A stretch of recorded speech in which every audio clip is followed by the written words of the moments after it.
I have a much longer title to this talk, as you can see here, which I won't read for you. But I spent most of my career working separately on the issues of climate change mitigation and nuclear weapons proliferation. And I got started working on this particular project where I brought these two issues together in a first piece of analysis that I've ever done. It ties the two together.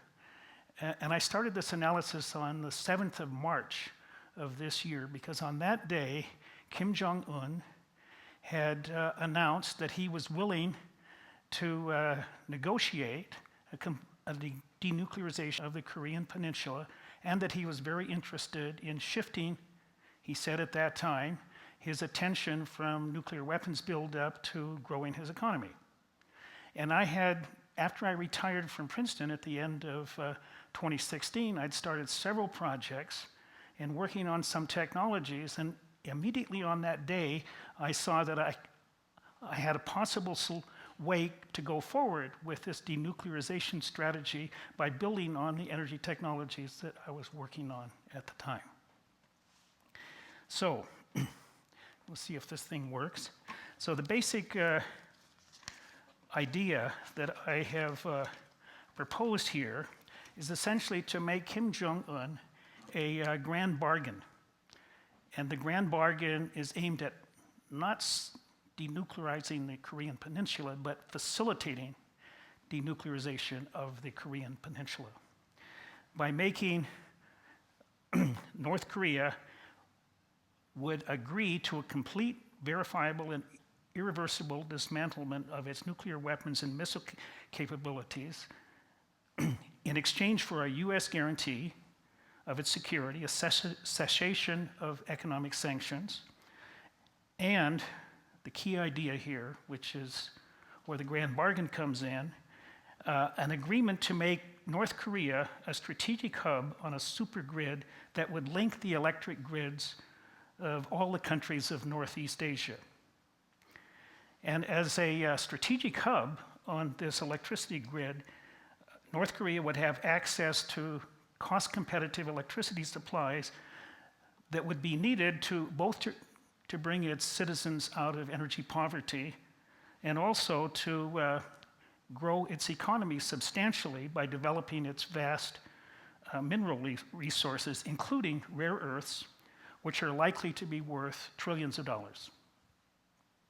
In essence, the proposed DDD, I will call it, Denuclearization-Decarbonization Deal, would be to make Kim Jong-un an offer he couldn't refuse. Okay, as our Godfather friends would say, he can either evolve into becoming a major economic power in Northeast Asia, or he could remain a nuclear weapons power, but he can't have both. That's essentially the basic idea. And the key point is that if you look at the economies of North Korea and South Korea today, the South Korean economy is 50 times as large as that of North Korea. Okay? But if it were to develop its mineral resources, it can turn that around, because the mineral resources have been variously estimated as worth between $3 and $10 trillion. Okay? And in comparison, the mineral resources remaining in South Korea are about 0.2 trillion dollars. Okay, so North Korea's mineral resources dwarf those of the South. And it also is likely to have very significant rare earth elements, and that should be of great interest to investors around the world who are interested in finding a way to get the world off total dependence on rare earths that are now supplied almost exclusively by China. And if it is going to develop these mineral resources, two things have to happen. One is you have to get rid of the economic sanctions, and that would be done by means of the deal. And you also need low cost, reliable, and lots of electricity, okay? Because the mining and the refining of these minerals is very electricity intensive. Okay, and so that's the key idea of making North Korea a strategic hub on this supergrid for Northeast Asia. And I'm imagining that if this went forward, you would have over time a lot of long distance transmission lines linking the north to the south. And I'll show you a map of that in a little while. Now, the idea of creating this supergrid for Northeast Asia has been discussed among all of the powers in Northeast Asia for more than a quarter of a century. Okay? It got started back in the 1990s, and the reason that was what the discussions at that time were promoted by Russia, because Russia was wanting to develop its many low-cost electricity resources in East Siberia and the Far East, and it needs an export market for that electricity because essentially nobody lives there. Who would want to live there? Okay, it's very cold and remote from anything else that's going on in the world. But until very recently, very little progress was made on this grid because of the many hostilities among all the participating members in such a grid. But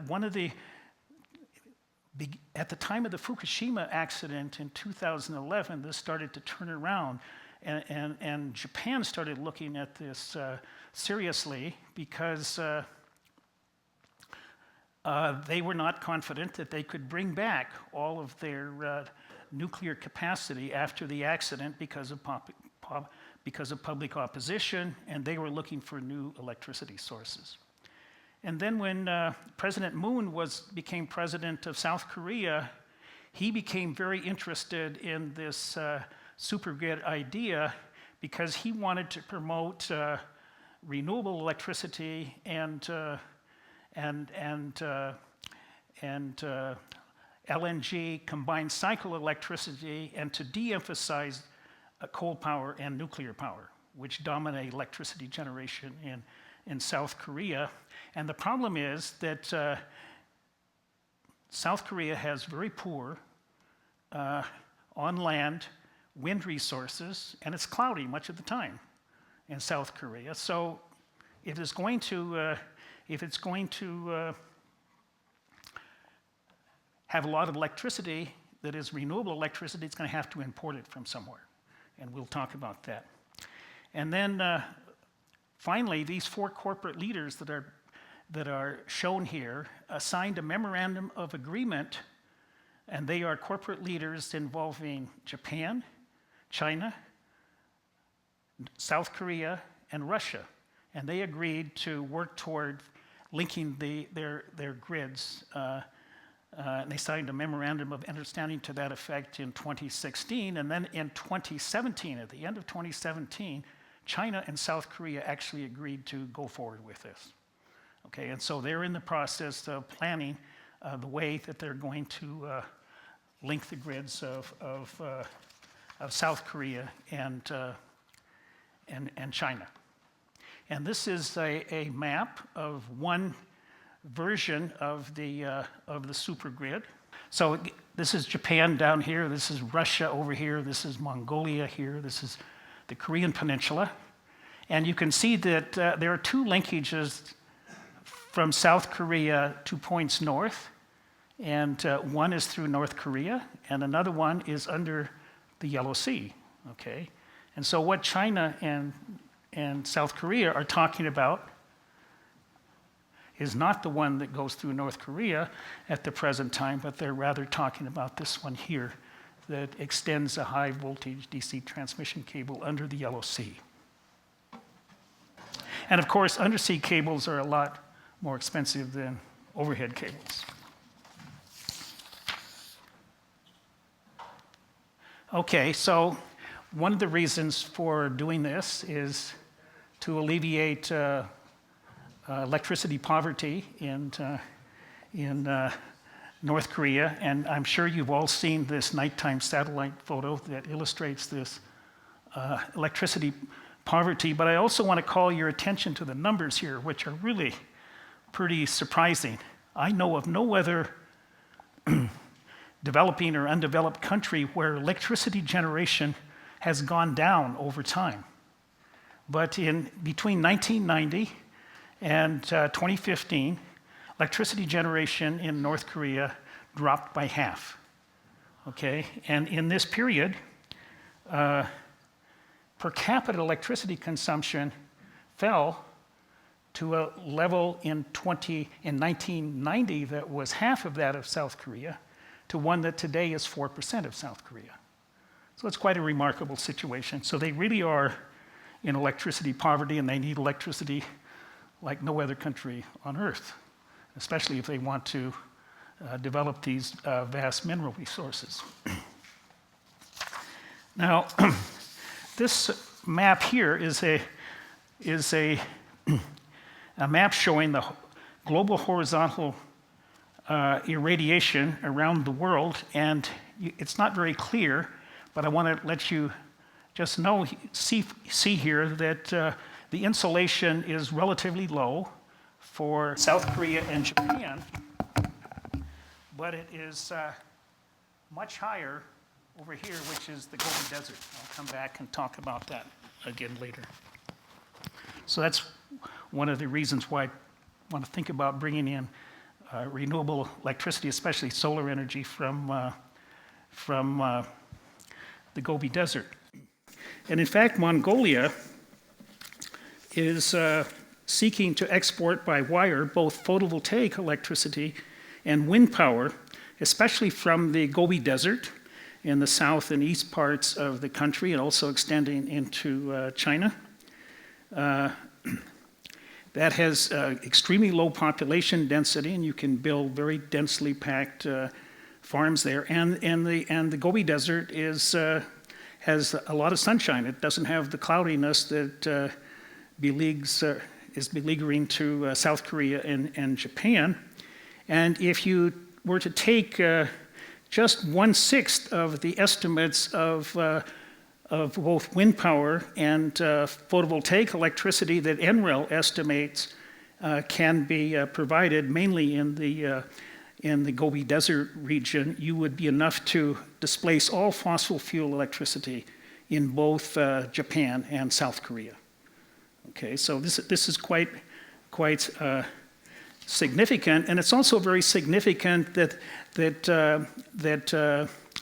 Mongolia has both photovoltaic electricity and wind power that it can export, because the capacity factors on the transmission lines would be much higher in sending that power to countries in the south if you exploit both of these resources than just one or the other of those two sources. So that's a very fortuitous situation.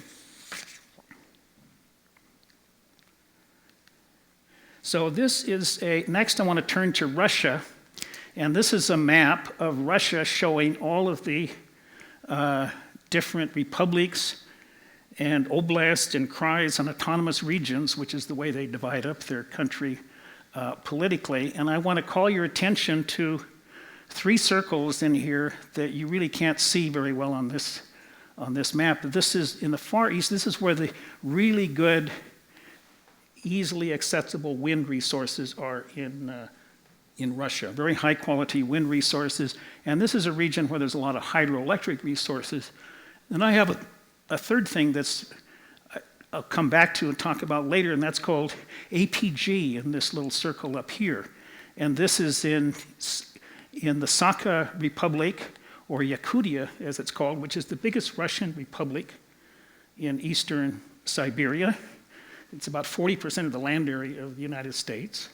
Has a lot of natural gas. Its natural gas reserves are about 40% of those of the United States, and it's got 1 million people live there. Okay, so, and most of those live in the capital city of capital city is over here, a place called Yakutsk. And they're very interested in exporting what they can.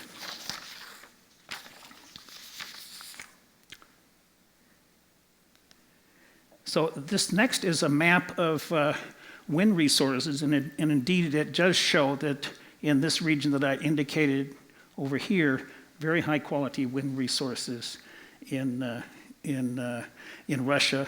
Lots of good wind resources up here and way up here, but those are much further away than these, which are not so far away from South Korea, from the Korean Peninsula. And Russia is also the leading country in the world in terms of undeveloped hydroelectric resources. And what I list here is the undeveloped hydroelectric resource potential of the top 10 countries. The first of these is the Russian Federation. That's all of Russia. And down here, the 10th one is the United States, and you can see there's about 6 times as much hydroelectric potential in Russia as there is in the United States, and most of this is in Siberia in the Far East. Okay, and that happens to be the region that we're interested in. And although there are not data available on it, I suspect that the Russian East also has lots of pumped hydroelectric energy storage potential. Okay, and in fact, one of the things you can do is convert hydroelectric dams to pumped hydroelectric energy. And this is going to be, pumped hydroelectric storage technology is likely to be at some point very important for storage for backing up intermittent renewable electricity on electric grids. In the springtime, for example, at the present time, there's an enormous problem in California already with their renewable electricity, in that the total amount of renewable electricity plus must-run other electricity sources exceeds the demand for electricity. That happens in March and April routinely. And what the independent system operator does in order to maintain grid stability in the presence of this oversupply is they tend to curtail this intermittent renewable electricity. And so one thing you can do instead of curtailing it, if you have a pumped hydroelectricity storage system, is you can use that excess electricity to pump water from a low reservoir to a high reservoir when it's available, and then let that electricity be generated by falling water from the high reservoir in times of peak demand. So you can do either one of those two things with hydroelectric resources. And in fact, as many of you have probably heard, California is seriously thinking about converting Hoover Dam into a pumped hydroelectric storage system to deal with their intermittent renewable electricity curtailment issues that they have in California. And that's a $3 billion project. It's not at all clear that that's going to go forward, but you can expect that there's going to be a lot of public opposition to this, especially on the part of the boaters who have boats in the lower reservoirs for which the water levels will fall significantly during the times of pumping. Well, you can of course do this same thing with dams in East Russia, but there you're not likely to have much of a problem with the public opposition because very few people live or vacation there. So now I'm going to turn away from talking about renewables to talking about natural gas, because natural gas production in eastern Russia is becoming a really big deal. And already we have at the present time gas exports in the form of liquefied natural gas from Sakhalin Island over here, okay? That's already going on. In addition to that, Gazprom, which is the state gas company in Russia, is building this so-called Power of Siberia gas pipeline And they're going to start, and the first phase of this Power of Siberia pipeline is going to be completed next year, and they're going to deliver significant quantities of natural gas by means of this pipeline to China. Okay? And you can see this is where the offtake to China is, and the two sources of Gazprom's gas that are going to feed this pipeline are huge gas fields in Irkutsk and also a large gas field in Yakutia. Okay, and they're both feeding this pipeline, and they're going to bring this into China. And there's a lot of gas in eastern Russia. And in addition to Gazprom's effort, oh, by the way, as I pointed out, the last thing on that last slide I pointed out is that by Russian law, Gazprom has the exclusive right to export gas by pipeline from Russia. Okay? Now, there's another kind of gas that is being produced in eastern Siberia, which is quite different from Gazprom's non-associated gas, and that's so-called associated petroleum gas, what I'm going to call APG, which is a necessary byproduct of the production of oil. Okay? And there are fields in eastern Siberia, oil fields that are being developed by Russian oil companies. And the reason they're focusing on development there, which is a very hostile environment, it's very cold much of the year, and not much infrastructure there. The reason they're doing this is because of declining oil production in western Russia, because the oil fields there are very mature. So they're moving to where there's still lots of resources, but it's requiring them to go to these very harsh environments. Now, this associated petroleum gas is extraordinarily cheap to produce. It's cheap because the development cost and the lifting cost are zero. Okay, because you're not producing gas, you're going after oil, and this is just a necessary byproduct. But it turns out in eastern Siberia, it's not just a necessary byproduct, it's an unwanted necessary byproduct. Why is it an unwanted necessary byproduct? Well, they can't sell it locally because no one lives there, so they have to find a way to export it. Okay? So one way to export it is to make LNG with it. But they're thousands of kilometers from the sea. Okay? And so they have to build a pipeline, bring it over to the east coast of Russia, like near Sakhalin Island. But the problem with that is it costs a lot of money to transport that gas, and they couldn't possibly compete with the gas that is produced there. Okay, so you can scratch off the LNG potential. So there's another possibility. They could get some space in Gazprom's pipeline. Okay, they deliver that gas to the south. The problem is Gazprom won't let them. Okay. And as my last comment on this slide, Rosneft has made very clear that it is frustrated that its 1.2 trillion cubic meters, that's 45 trillion cubic feet of gas assets reserves in East Siberia are stranded assets. That's just one oil company, and that's 1.5 years of US gas production, that much gas. So that's a lot of gas. Okay, and what are they doing with this gas? They can't sell it, and they want to produce this oil. They're flaring it and venting it. Okay? So, what are we going to do about this? It turns out that this is a terrible environmental problem, the flaring of this gas. And if I take the total amount of flaring and estimated venting and black carbon emissions associated with this flaring, and divide those total emissions by the total amount of natural gas or electricity produced by that associated natural gas, it's double the rate of coal-fired power generation emissions. That was in 2010, okay? And it's in the western part of Russia, they've gotten a lot better on reducing flaring, but not in the east, okay? And there aren't as many policemen in the east as well.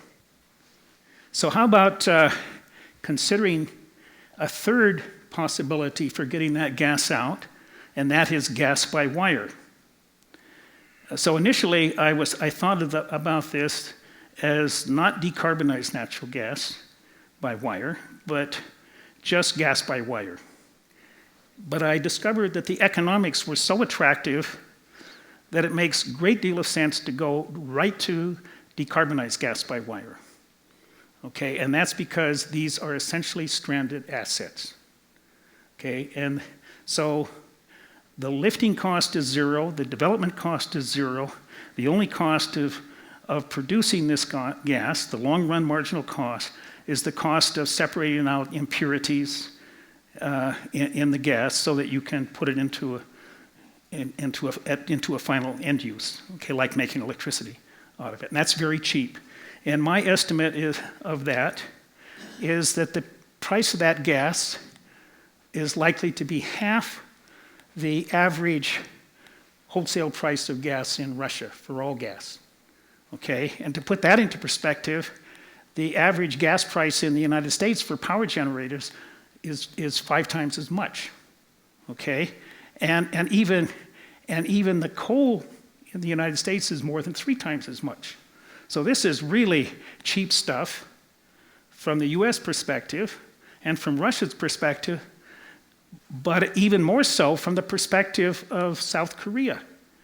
They have these LNG power plants, which provide a large fraction of their total electricity, and they pay almost $9 a gigajoule for this stuff.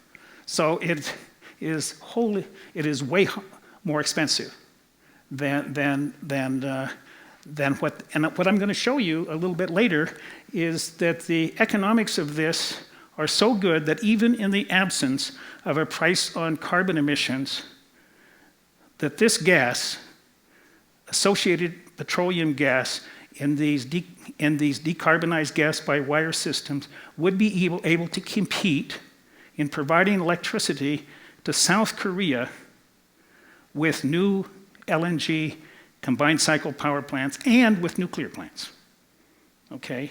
And that latter comparison is very important because South Korea, before Fukushima, was making the cheapest nuclear plants on the planet. They're no longer quite so cheap, but they're still better than almost anywhere else. And even with the pre-Fukushima prices, this would be able to compete, as I'll show you in a few minutes. But the basic idea of gas by wire is that you make electricity from natural gas with carbon capture and storage. Okay, and then you take the captured CO2 and you store it or sequester it underground somewhere. Okay, and the only CO2 sequestration technology that is commercial today is CO2 enhanced oil recovery, which is well established in the US, as you can see over here. I'm not going to go through that. In the longer term, we're going to have to sequester CO2 in deep saline formations where you don't get any oil out as a bonus. But this is a very good way to get started, is to exploit this opportunity that there's market value for selling the CO2 to the oil producers. So the basic idea is have a power plant right near the wellhead. Okay, you capture the CO2 and you put the CO2 back in the oil field. And what happens when it goes into the oil field? Well, it turns out that at pressures above the so-called minimum miscibility pressure, the CO2 will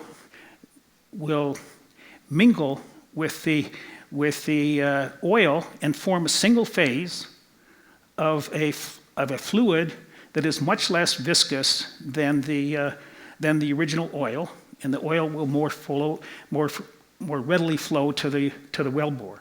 And so you can get out the oil faster if you inject this CO2. So now I'm going to just sum up what I think will be the key part of this Denuclearization-Decarbonization Deal. There will be a whole lot of pipelines, or transmission lines that will go down the Korean Peninsula, eventually even to Japan, and they will exploit these 4 resources. The wind resources over here in East Russia, the hydroelectric resources here in East Russia, the wind and PV resources in the Gobi Desert, and this associated petroleum gas up here from Russia. That's the furthest away of all of these resources from the Korean Peninsula. And I'm going to explore bringing decarbonized gas by wire from there down through the Korean Peninsula.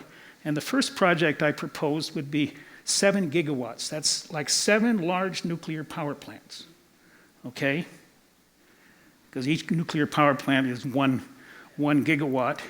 And enough offtake for this first project to double the electricity production in North Korea.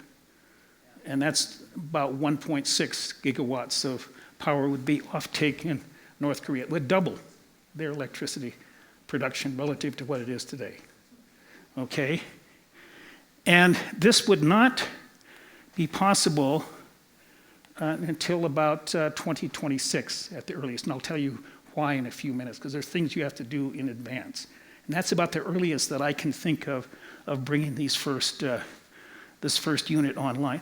So I would guess that there will be several of these APG transmission lines, and then there'd be a whole lot of other lines that would be mainly renewable electricity resources over the longer term, okay? And then there would also be the associated gas resources, but they're going to be much more expensive than these, especially if you have a carbon policy in place. It's not going to look as attractive as it is for what I'm going to show you here in a minute.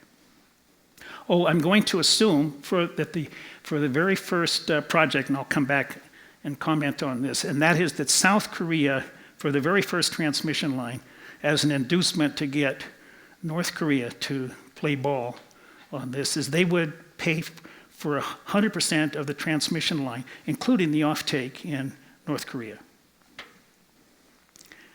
Now, if you're going to do this long-distance transmission, you're going to use ultra-high voltage direct current lines. And there's 2 parts to that argument. The first is if you're going to transmit electricity more than about 600 kilometers, economics are better for DC transmission than for AC transmission. AC transmission is best for shorter distances. But we're talking about going to distances of 2,000 to 3,000 kilometers, which is much greater. And so you want to go to very high voltage, high DC transmission lines if you're going to do that. And I'm chosen for the analysis here for this 2,800 kilometer first transmission line, a voltage of 800 kilovolts. And with that, the losses by the time you get to Korea, South Korea, are about somewhat less than 6%. Okay, so it's quite tolerable. Now, the next thing is that there has been a revolution in the construction of ultra-high voltage DC transmission lines in China.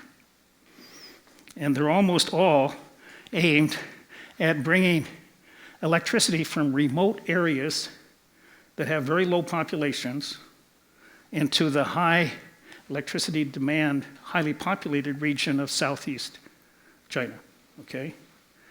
They brought their first transmission line online in 2010, and as at the beginning of 2017, they had 8 up and operating, and 12 more under construction.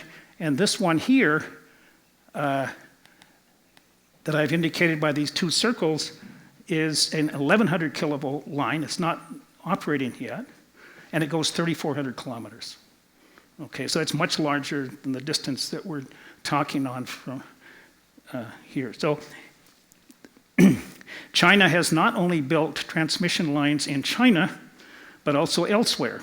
And I'm basing the economics that I'm going to show you on a transmission line that China is, the State Grid Corporation of China is building in Brazil at the present time that will bring 4 gigawatts of power from a hydroelectric plant in the Amazon down to Rio de Janeiro.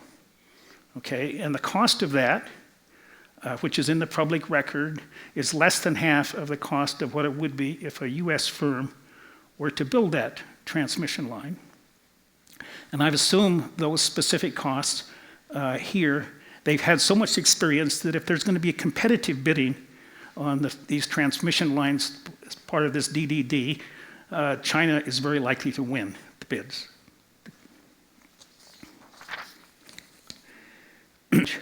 For 2 technologies, one is a Band-Aid technology, and the other is a innovative technology.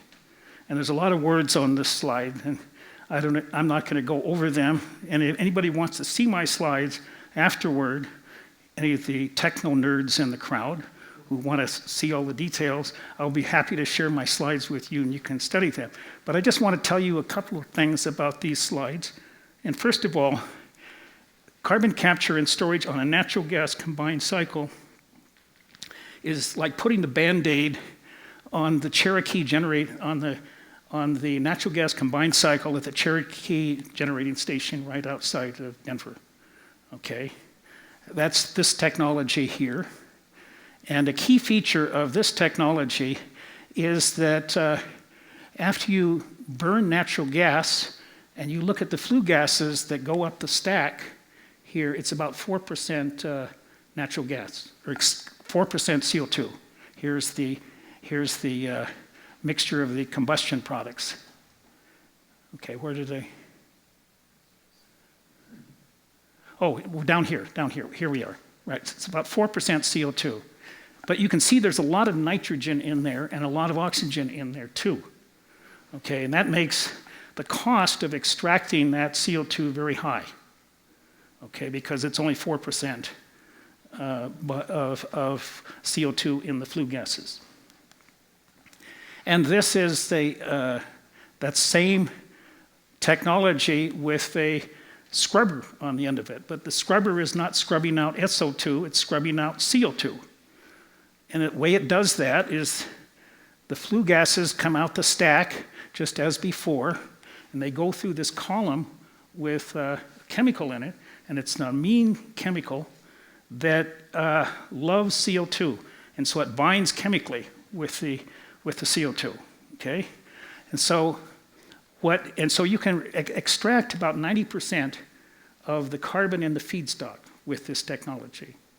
Okay, and the problem is then after what you have to do with the CO2-rich solvent is pass it into another column where you have to heat it up to break the chemical bonds so you can recycle that solvent, which is very expensive. You don't want to throw it away. Okay? And you have to use some steam that would otherwise be used to produce electricity. And so the electricity output of the plant falls. So that's an energy penalty, and it's a very high energy penalty because you have to break those chemical bonds.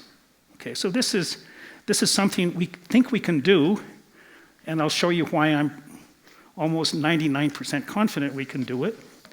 But it's the last resort in the sense that it's going to be very expensive. Capital costs will more than double when you specific, dollars per kilowatt if you do that. So we hope we don't have to do that. But this technology, it's called post-combustion capture. That's what they call the Band-Aid, what you put it on the wound. Okay, and it was demonstrated at commercial scale at the Petronova plant right outside of Houston. It's a $1 billion project, including $190 million DOE subsidy for this power plant. And they're capturing 1.6 million tons of CO2 a year, and they're sending it by a pipeline 130 kilometers to an oil field where they're getting out more oil, and they're permanently sequestering the CO2 after you recycle the CO2 many times. And I visited this on the 8th of July of this year. These are members of my group at Princeton University. And the other innovative technology I'm going to talk about is the Alum Cycle. And there's all kinds of details here about the Alum Cycle, which I'm not going to go into, except to tell you a couple of things. One is that it's a gas turbine, just like what I showed you earlier. The plant out here outside of Denver is a gas turbine, but that operates on air. This operates on, and that's an open cycle operating on air, and this is a semi-closed cycle operating on CO2 as a working fluid. Okay, you can get much higher efficiencies with this, and the thing is also very compact, because they're very high energy densities in the CO2 flow. So it'd be very compact, which means low capital costs and high efficiencies. And the promoters of this technology claim that the electricity you produce from this with capture is going to be about the same as the electricity produced by the natural gas combined cycle that vents CO2, as in this plant right outside of Denver. Okay? We don't know if that's going to be true or not until we actually build it. But the interesting thing about this project that has attracted everybody's attention is that they've actually built and they're starting to operate a demonstration project, a real small one, 25 megawatts of net power output. That's 1/10 of the commercial size, which is going to be about 250 megawatts. And it's been built near Houston, and it costs $155 million, and there's not a nickel of federal subsidy in this plant. The two equity partners are CB&I, that's Chicago Bridge and Iron. It's a construction company, energy construction company, and Exelon, which is an operator of nuclear power plants. They are the two equity investors that put up this $150 million, and another company called 8 Rivers Capital invented the technology. It's very new. The first paper was written on this in 2009, okay? And their plans are to have the first commercial scale plant of 250 megawatts up and running by 2021. And they're looking for partners for building that right now as we speak, okay? So it's not a slam dunk. For one thing, the most significant challenge in this thing is designing the combustor for this. It has a very unusual turbine that operates between a pressure of 30 atmospheres and 300 atmospheres. And that gas turbine outside of Denver here operates between 1 atmosphere, and 17 atmospheres. Okay, and this operates between 30 and 300. Okay, and so the turbine is sort of a hybrid between a gas turbine and a steam turbine, and it's being developed by Toshiba, and Toshiba is also developing the combustor for this, or has developed, I should say. Okay. And what's interesting about that is that Toshiba put $200 million of its own money into developing the turbine and the combustor. So no federal money, again, for that. So that's what's got a lot of people excited about this, is we don't know if it's going to work until it's actually built. And we should know pretty soon, because they're planning to get the first one up and running by 2021, okay? And my group visited this, my former group visited this on the day after we visited the Petronova plant down in Texas. And both of these operations are very, very impressive. So this is the result of the economics for the first transmission line that brings decarbonized gas by wire from eastern Siberia to South Korea. This is looking at it from the point of view of South Korea, assuming that they pay for 100% of the transmission line. And the economics here are expressed as in terms of a levelized cost of electricity, dollars per megawatt hour, okay?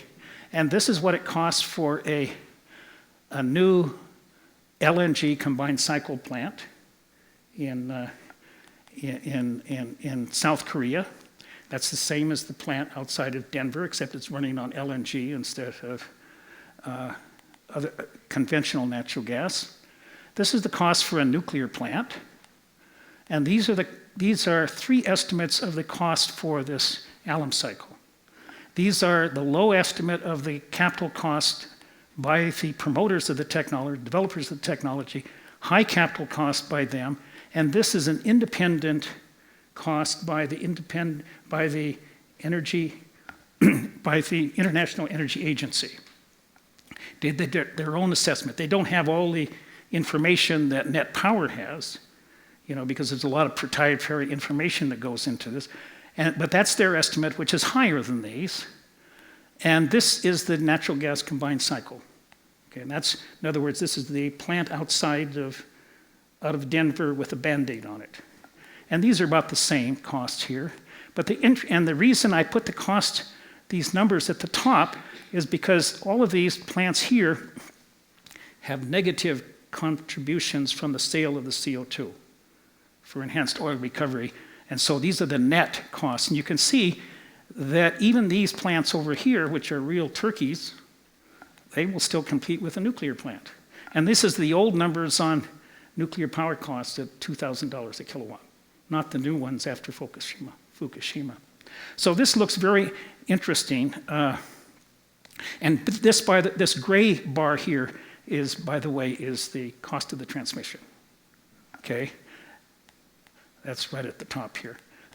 And then this brown is the price of the natural gas, which is very cheap. Okay? And this is what the cost is to North Korea for this plant. This is if they built a coal-fired power plant. That's their reference case. If they want new power, that's what, and they do it themselves, that's what they would have to build. It's about $50 a megawatt hour, 5 cents a kilowatt hour. And see, there's no transmission cost in any of these bars, and that's because South Korea is paying for it all. So it looks great. So what needs to be done before 2026? Because I said that's the earliest you could bring this online. Why can't we do it tomorrow? Well, first of all, it'll take 3 to 5 years to build it, okay? Especially since you're starting with new technology. And then second, you're going to have to prove the technologies at commercial scale beforehand. So I'm proposing that in order to get started with this, that all the major stakeholders in the power technology for this big agreement, and they are Russia, because they want to sell the gas, South Korea, because they want to buy the power, and Japan, not only because they will not buy power from this first project, they're going to do it later, and in addition, Toshiba is a Japanese company. And so they have a stake in making this thing work, okay? So what I propose is that during 2021 to 2025, there be a joint venture of companies representing these 4 countries who would build a plant for the first commercial scale plants and several subsequent plants for buying down the cost through experience, learning by doing, okay? And I propose that we do it the following way. In 2021, you bring online a 250 megawatt Alum Cycle plant, because that's what they're planning on. And then you bring online the 250 megawatt natural gas combined cycle with CCS, okay? And that would differ from the one outside of Denver here 2 ways. One, it would have carbon capture, and second, it would have only one gas turbine. The one outside of Denver has 2. Okay, but they'd both be about 250 megawatts. So you build 2 of them in the year 2021. And then the same team at the same site will build 1 or 2 plants and additional units at the same site in 2023. Why do I say 1 or 2? Well, if the experience you get in 2021 and 2022 gives you a clear winner, then you don't build the loser. Okay, you just build the winner and buy its cost down. Okay, and likewise, you build another one in 2025. And so this is how I'm proposing that you carry out the commercialization for this project. So it's all at one site and all the same actors for all plants, regardless of the technology. Okay, so if you're going to learn by doing, you have to get the information so you can learn from, and if everybody's doing the same thing, then they'll all share the information. Okay? So that's part of the thing that needs to be done up front. Then the other thing that needs to be done up front is a collaboration between the US and Russia on the R&D relating to the science and technology for injecting this CO2 into these East Siberian oil fields, which are really weird. They're not like anything that we have experience with in the United States. First of all, it's because oil is in sedimentary basins, and you're usually far above the basement rock. But these oil reservoirs in East Siberia sit right on top of the basement rock, number one. And second, the basement rock is uplifted.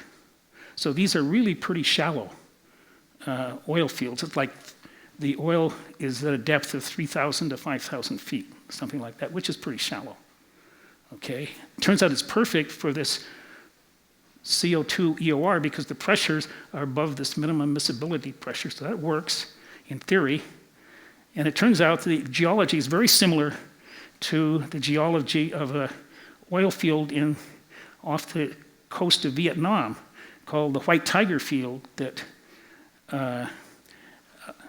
ARI and Advanced Resources Corporation and Mitsubishi did a feasibility study, and they showed that it would work. They showed that CO2 EOR would work. And the other reason that you need to do some R&D is that CO2 enhanced oil recovery is commercial in the United States only as a tertiary recovery mechanism. After you've done primary recovery and secondary recovery with water injection, then you inject CO2 in the third phase.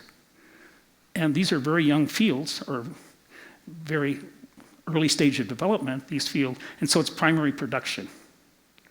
And we know in theory that this will work because Brazil has been pursuing for its pre-salt deep offshore oil, has been pursuing CO2 injection into that field in primary oil production. That's the CO2 that they recover from the associated gas. So it's the gas that they get out is a mixture of natural gas and CO2, and they separate out the CO2 and they re-inject it. They've been doing that for years and it's worked. But you need to do R&D to be sure that this is going to be effective. So those are 2 things you have to do. What are the, what I call the flies in the ointment? What could possibly go wrong with this? Okay? And so one of the big concerns that people have is verification. And the nuclear inspector by the name of David Kay, who was the inspector for the Iraq nuclear weapons, had some interesting observations about this. And he says there's not enough inspector manpower in the world to carry out the verification for North Korea. It's just not possible. Okay? He says we barely have enough do this for Iran, for doing the Iran nuclear deal several years ago. But Iran didn't have a complete nuclear program. They were developing it. Okay? North Korea is completely different. Okay? So what David Kay proposed is that the way you do this is to get North Korea to show you everything. And all you do is look and have your inspectors look over their shoulder.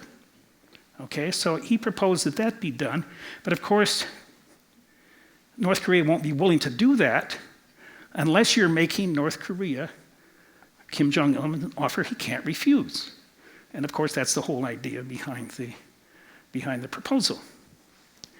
And then the second point is that what if North Korea does not deliver on its pledge to denuclearize? Okay, the way I envision the denuclearization would take place is in lots of phases. And I don't envision that it would all happen before 2030, okay? Maybe you could get done by 2030. But you'd want to have a lot of it done by the time you brought the first plant online. But you're not going to start building that until like 2021, right? Because you got to do all this other stuff. You'll start building the transmission line in certainly 2021.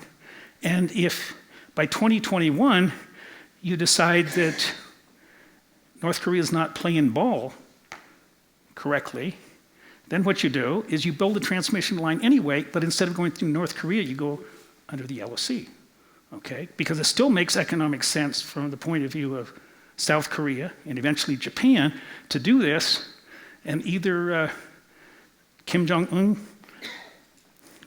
plays the game right or you kick him out, okay? So that's my answer to number 2.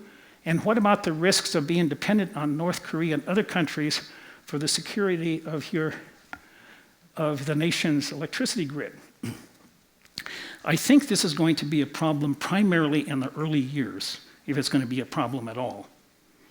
Okay, because once every one of these countries is heavily dependent economically on the other countries, it's going to be very difficult to play games. Okay, but you got to worry about those early years. And South Korea, it turns out, is in a very good position to deal with those uncertainties because it has a lot of excess LNG capacity, not only for power generation, but also for importing LNG. So I imagine that South Korea would want to maintain that excess capacity until they've got to a point where they're comfortable dealing with North Korea, okay? And then the final concern is that I was hiding a little bit of information from you in the earlier presentation, and that is that Russia also has a lot of coal, and Mongolia also has a lot of coal. And of course, they could make money by selling coal power on this transmission line as well, okay? And so what are you going to do about that? Well, it's going to be very difficult to solve that problem unless you actually have a carbon price in place. But if you had a carbon price in place that is consistent with what the IPCC says is necessary to satisfy the Paris Agreement, then I think that problem will go away. You might not go away. You might not do away with coal, but it would at least motivate CCS for the coal. And everywhere in places like Eastern Siberia, there's lots of places to store CO2, not just in the oil and gas fields that are there. So that's the way I would deal with these 4 flies in the ointment. And so the last point I wanted to make here is any of this applicable to the United States. And I would suggest that it is for a very interesting reason. When I'm talking about this decarbonized APG by wire idea. Because most people are unaware of the fact of the growing role of APG in US gas reserves, okay? The proved reserves of APG increased twice as much between 2008 and 2016 as for non-associated gas. And APG accounted for 50% of the total incremental reserves that were added in the United States in this period. And this addition of APG to the gas supplies is giving rise to a rise in flaring of natural gas, and my hunch is venting of natural gas as well. And in fact, in the same period here, 2008 to 2016, that those increases led to the US position in flaring went from 13th place to 6th place worldwide. Russia is still the largest flare, and in 2017 they flared about twice as much as the United States did. But the United States, this is a lot worse than we were a few years ago.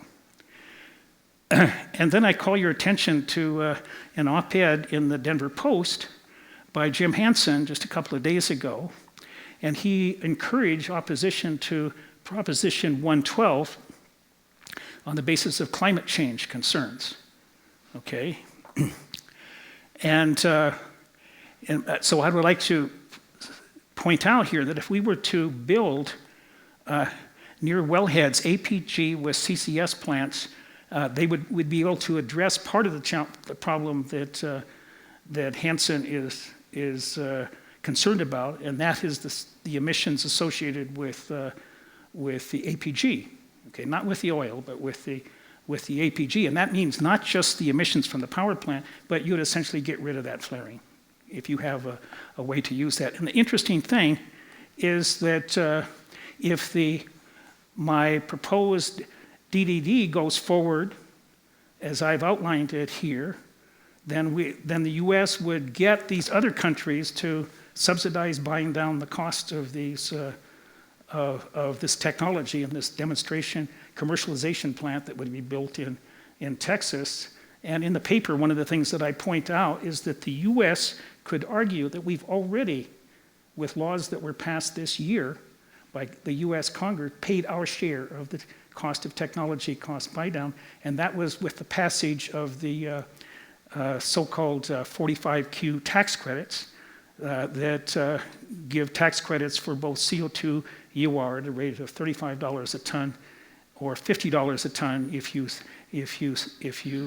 sequester the CO2 in deep saline formations. And my estimate is that the U.S. commitment for this 1 to 1.5 gigawatt commercialization plant would be somewhere, through those tax credits, would be somewhere in the range $350 to $500 million. So that's certainly enough of our share. And you can expect the other countries would have to contribute comparable amounts. So I guess I've run over, but that's it.